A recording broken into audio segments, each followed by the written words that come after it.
Hello and welcome to the Secret Adventures of Black People. I'm your host and your guest, Nicole Hill. Okay, so this first season of the show, I welcomed you into my spot. I introduced you to my family. My friends told you stories. We got a little comfortable. I started telling you about the voices in my head. My bad. But it's classic dinner party things.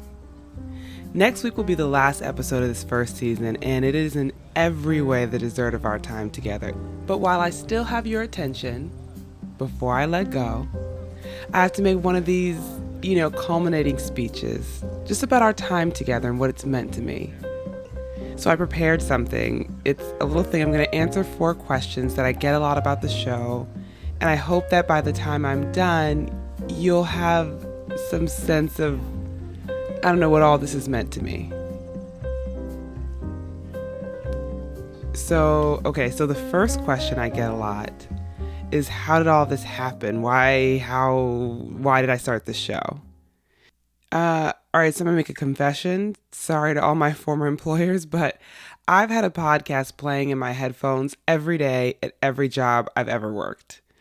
I just love having someone tell me a story.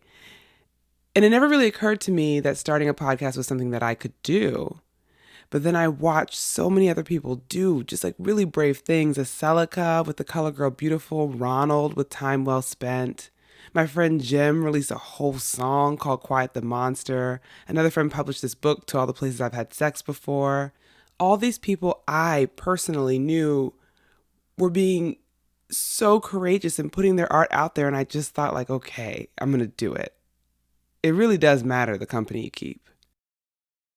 So anyway, over the last couple of years, I'd get started on these ideas, but they never quite sounded like me. And then back in April, the name, The Secret Adventures of Black People, just popped into my head while I was cleaning, and I thought, you know what? I'm gonna make a little show. Just all about the experiences of Black folks. I'm gonna make it just for me. I won't release it, but I'll have it. And I will have proven to myself that I could do it. So I started writing these episodes, and I ended up making something way shorter and sillier and hopeful than I would have ever expected, and I liked it. That's what surprised me the most. I published my first episode. My sister Shantae helped, and I got such a kick out of seeing, my little logo in the podcast feed. I told my friend Talia, and I swore her to secrecy, which is not her favorite thing, so thank you, Talia. And then I heard the end of the stories of Breonna Taylor and George Floyd. About a justified killing from a cop to a citizen. If a citizen is justified, and that's the only thing. Nobody's gonna say that. That's why he's leaving your side. But when a man has a knee on the back of his neck for 9 minutes, that man said, "Mama."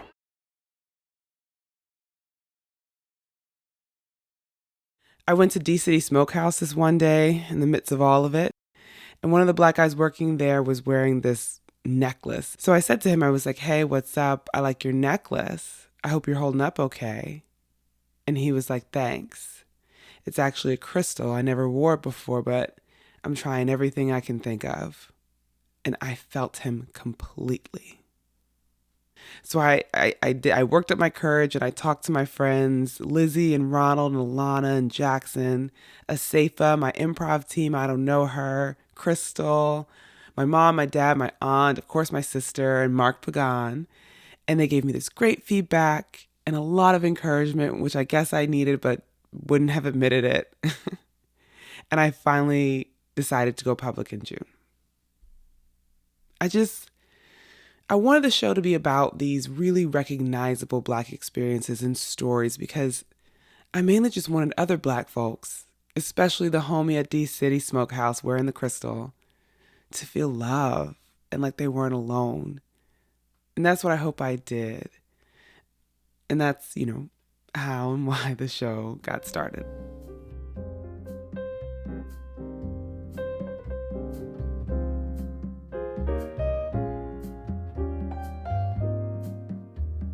Okay, the next ones will be shorter, I promise. The next question I get a lot is, what's something unexpected that's come from making this show? So I released the first episode and actually told people about it in July. And when I shared the show, I guess my expectation was that a few of my close friends would like quietly and chillly listen in their homes, and that would be that. But then all these people started watching the little clip I'd made and texting and calling and sending messages and reposting. It was so unexpected, but I am so grateful. I had to work that day that I published, so I went in, I logged into Zoom, and that was the day that I got laid off. I was stunned and sad and then shocked that people liked the show and happy to hear from everyone and scared that I didn't have a job and intimidated by having to navigate the U.S. healthcare system. I mean, it was a special day. Okay, so now I'm at my house and I'm trying to figure out what my next step is going to be, just like literally millions of other people around the country, the world. But I'm also, watching the numbers for the show, and they're wild. Almost 1,000 people listened, 40 states, 16 countries. Like, I don't think I know anyone in Oregon. I definitely do not know anyone in South Africa. And yet there are so many of you listening. And then I started getting these emails. You've got mail. People who'd heard the show asked if I would be interested in helping them produce their own. And I was like, yeah, whatever, why not? I've got the time and I love podcasts. And it happened enough that, well, for the foreseeable future, I am going to work for myself, taking contracts and making podcasts. So thank you to my village, which is so much bigger than I realized, for showing love even when I didn't want you to. It has absolutely changed my life.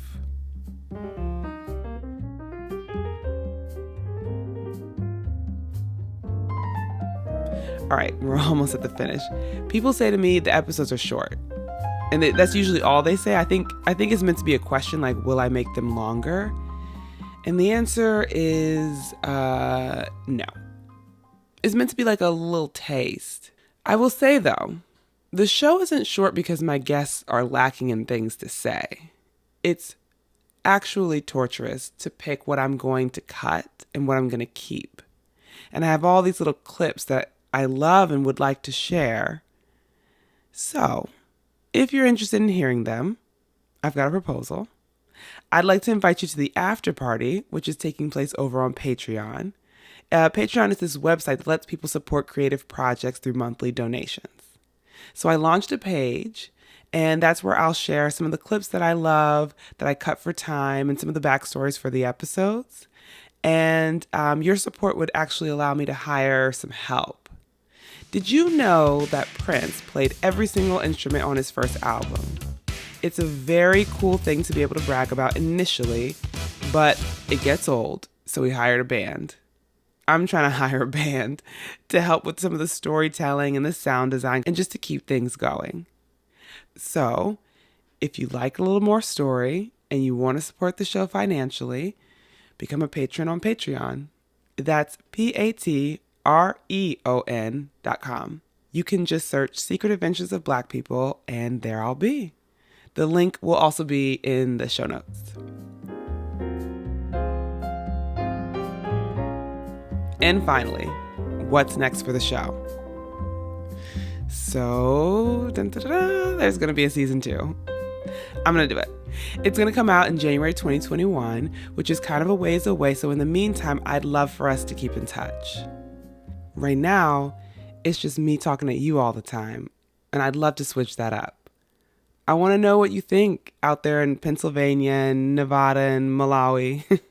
So I'm going to start a newsletter. It's not going to be what you think. Hear me out. I've got some ideas for ways that we can start to build community among ourselves across state and hopefully international lines, and talk podcasts and stories and things we love. And I don't want to get into all of it here, but if you sign up, I'll explain it all in a letter. And so you can do that at bit.ly/Secret Adventures newsletter. And that will also be in the show notes.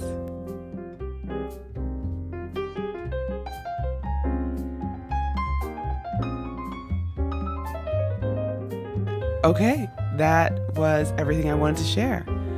Just to recap, next week I serve dessert, the final episode of the season, so be sure to come back for that. And in the meantime, keep sharing the show with others because it's amazing to be able to welcome new people into the community, and also making podcasts is what I do now, so it's good for business. And I just appreciate it. If you'd like to support, go to patreon.com and search for Secret Adventures of Black People and become a monthly donor. And sign up for the newsletter because I've got plans for us. Thank you as always for stopping by. And I'll see you again soon for more stories of Black folks holding it down across space and time.